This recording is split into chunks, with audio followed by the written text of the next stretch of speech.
అచ్చెన్నాయుడిని తీసుకొచ్చారు ఆ రోజు. రెండోది వచ్చి అయ్యన్న పాత్రుడి వయసు ఎంత సార్? ఆయన ఏమన్నా మిలిటెంటా? గోడ ఎగిరి దూకి పరిగెత్తి వెళ్ళిపోతారా? నా ప్రశ్న కూడా అదే కదా. ఈయన కూడా ఏమన్నా మిలిటెంటా?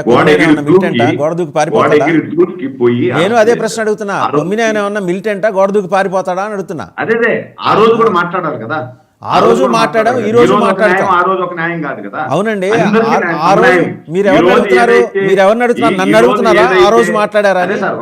నన్ను అడుగుతున్నారా? నన్ను అడిగితే సమానం చెప్తా నేను. ఆ రోజు మాట్లాడాను. మీరు అడిగితే వైసీపీని అడగండి. ఈ రోజు ఏదైతే ఖండిస్తున్నారో ఆ రోజు కూడా ఖండించాల్సినటువంటి అవసరం ఉంది. ఏ రోజు చేసినా, ఆ రోజు చేసినా, ఈ రోజు చేసినా పోలీసు యంత్రాంగం సంయమనం పాటించాలా, వాళ్ళకి టైం ఇచ్చి ఉండాలి. ఆ రోజు కూడా టైం ఇచ్చి ఉండాలి. ఆ రోజు మాట్లాడాలి ఎవరు. రేణుకా సోదరి అన్న మాటల మీద మీరేమంటారు? నేను తెలుగుదేశం పార్టీ అధికార ప్రతినిధి అయినా కూడా అతనికి టాబ్లెట్లు తీసుకునేదానికి, డ్రెస్ మార్చుకునేదానికి అవకాశం ఇచ్చి ఉండవలసింది. నేను ఫేర్ గా మాట్లాడతా. నెంబర్ 2, రేణుకా సోదరి మాటలు ఎలా చూస్తున్నారు? వైసీపీ వాళ్ళు ఏదో ఈ రోజు ఒక ప్రోగ్రాం పెట్టారు.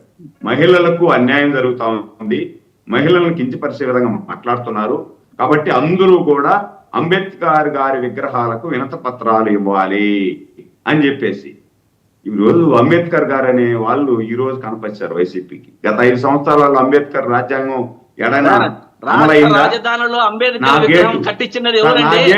రాష్ట్ర రాజధానిలో అంబేద్కర్ విగ్రహం 210 అడుగుల విగ్రహం కట్టించింది ఎవరు? నా ఇంటి ముందర వాసుదేవన్ గారు, నా ఇంటి ముందర నేను పట్టుకోవడానికి 3 సంవత్సరాలు పట్టింది. నా ఇంటి ముందర గేటుని నేను పట్టుకునేదానికి 3 సంవత్సరాలు పట్టింది సార్. గత 5 సంవత్సరాలలో చంద్రబాబు నాయుడు గారి ఇంటి ముందర గేటు ఆయన పట్టుకునేదానికి లేకుండా తాడులు కట్టారు సార్. పల్లనాడులో పరామర్శించేదానికి వెళితే వెళ్ళనీయకుండా తాళ్లు కట్టారు సార్. ఈ రోజు మేము అది ఆ విధంగా చేయట్లే. 3 నెలల్లో రోడ్డు మీదకి వస్తున్నారు, 3 నెలల్లో ప్రభుత్వానికి వ్యతిరేకంగా మాట్లాడుతున్నారు, 3 నెలల్లో ప్రభుత్వానికి వ్యతిరేకంగా ట్రోల్ చేస్తున్నారు, ఇష్టానుసారం రోడ్ల మీద కూడా వాళ్ళ ధర్నాలు వాళ్ళు ఇది చేస్తున్నారు. ఎక్కడా కూడా మేము ఆక్షేపణ చేయటంలే. కానీ మీరు చేసే కార్యక్రమం ముందు మొట్టమొదట మీ చెల్లెలు, మీ తల్లి గారి దగ్గర నుండి ప్రారంభించండి.